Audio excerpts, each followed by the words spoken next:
This movie does a lot of practical effects, but in terms of visual effects, it's 3 or 4 times the size of the first movie. It's much, much bigger.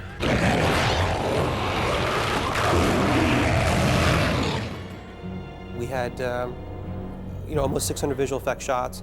We had 800 opticals, digital opticals, speed changes, repos, camera shakes, things like that.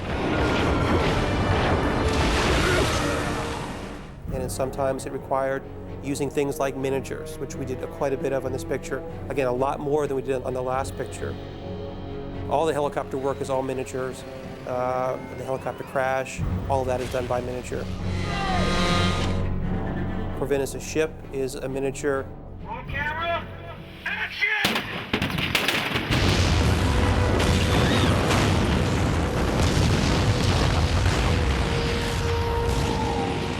That was another discipline that we wanted to tap into to sort of make sure that what you saw on the screen again seemed real. I think the take we have on this is saying we need to see some practical stuff. Even if aspect of them is turned into a CGI, we need to make sure we always have something real on camera.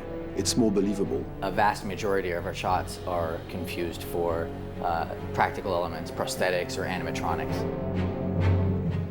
So this time around, we were able to stitch together the sequences with CG for the moments when you just can't really do it practically and make it look mean and realistic.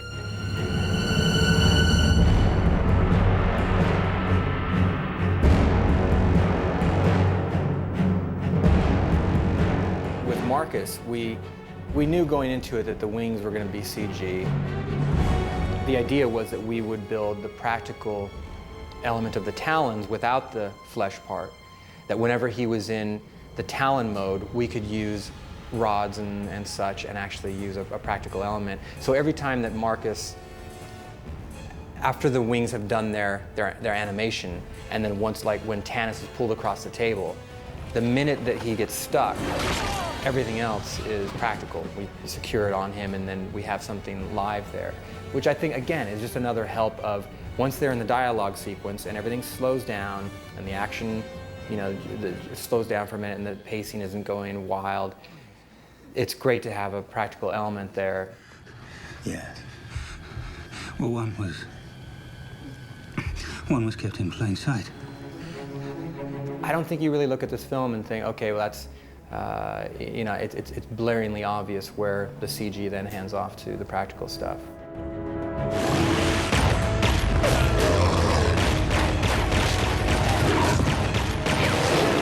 Pre-visualization, it's a way of taking the action of a shot and in a very low-res, very sort of blocked animation kind of way, tell that action, just to see how well a sequence works. This time around, the previs was much more of a selling tool as well, whereas before it was just how to break down the shots. I used previs this time around also to just sell some of the scenes that the studio was possibly putting up on the chopping block.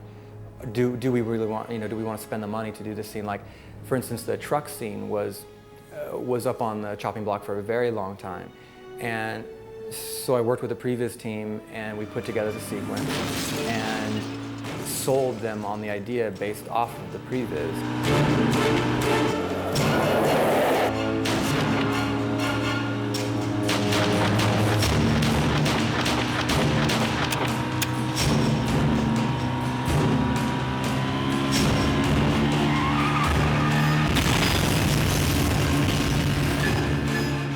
I was really adamant that the truck sequence, I wanted to shoot it as practically as possible.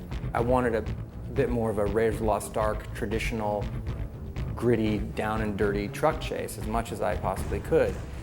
And so we did it.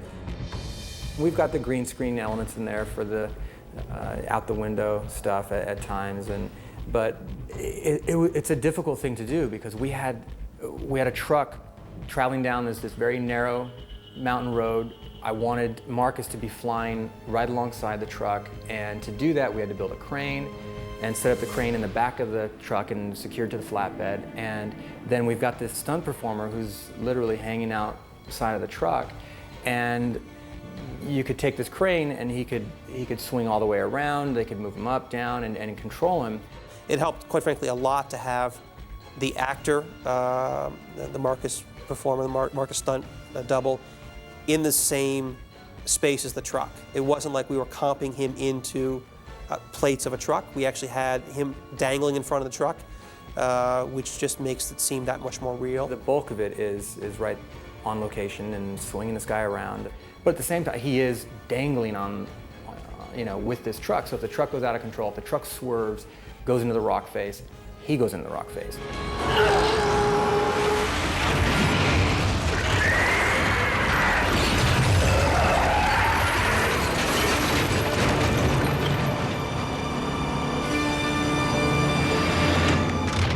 One thing that actually worked out really well was the way we matched the look of the blood that was on Marcus. We matched it on our wings, so that's another reason people actually think it's animatronics, because it looks virtually identical.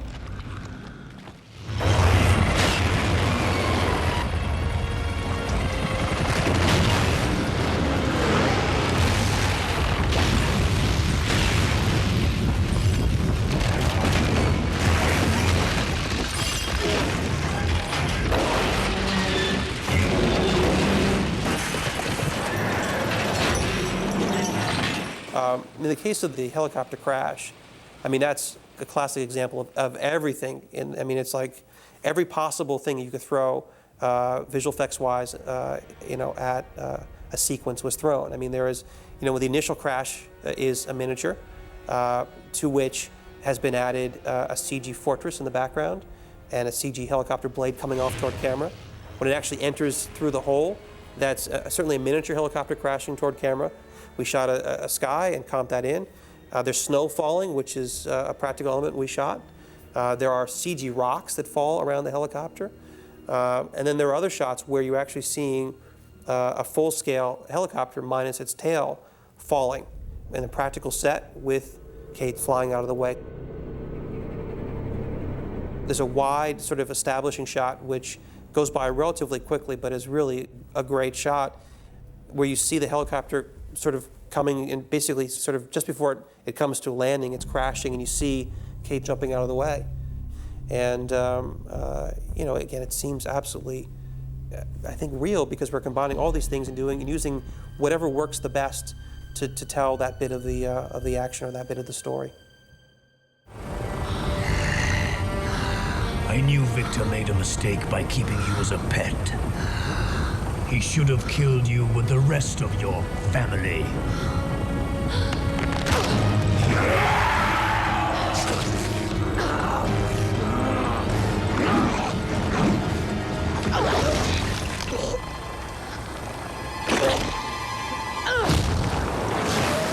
Marcus's death. It was so last minute that we were all surprised how well it turned out. We already knew the film was so violent that they were risking an NC-17 film. Initially, the shot was going to be just Celine throwing Marcus into the helicopter blade, and he would explode like a big firework. And the thing that we realized when we got into the cut is, the way that Michael dispatches William, pulling his head off, is just unbelievable. I mean, it's tremendous what Patrick was able to put together. William! We needed to do something that was sort of upping the ante a little bit. And so we had, of course, Celine stabs him with his talon up through the head. We thought of it as a 1-2 punch, that being the first punch. And then we needed something for the second punch that would really make that whole sequence somehow even grander than William's death. Conceptually, the whole time, Len was thinking that we'll sort of have him burst into a spray of blood and sort of almost evaporate, but when it comes down to doing that, that's not necessarily going to look believable, because what happened to all his body parts and so on. So we had to find something that would sort of walk the line, that would allow us to keep our R rating, but also give, a really grand way of sort of finishing off Marcus. Kate is shot, as is Tony Curran, against Green. So those practical elements exist. They were shot separately and timed separately. And then there was the background footage, and we comped in Kate. They were all actually at different speeds for an effect that Len was going for. We had a lot of CG going on for certain aspects, a lot of model work, our on-set stuff. We had the, so it's a combination of everything, putting it together. We had to retime the footage of Marcus and counter-animate the scale of the footage of Marcus. If we had left the footage alone and left the scale as it was, Marcus would have looked like he got really tiny before he hit the helicopter blades. The notion of Marcus being sliced and then sort of splatting down on the bridge and then sliding off. We sort of had to, it was an idea that came up at that sort of the 11th hour, and sort of squeeze it into the couple frames that we had, left after Marcus had flown back and hit the blades. And I thought that, Luma did a absolutely amazing job. I was really happy with how it turned out, and I think people would tell. I think audiences now, they would look at it, and if it was all done green screen, if it was all done CG, they'd go, that was exciting, but it's not real. There's certain things that CG does extremely well. There's certain things, like we said before, that miniature does well, that the suit does well. I think we did a really good job in this picture of identifying each of those disciplines and not just falling back on CG, which is the easy thing to do, which everybody seems to be doing these days, but try to figure out, what can each one bring to the table, and really rely on and really, draw accordingly into the picture.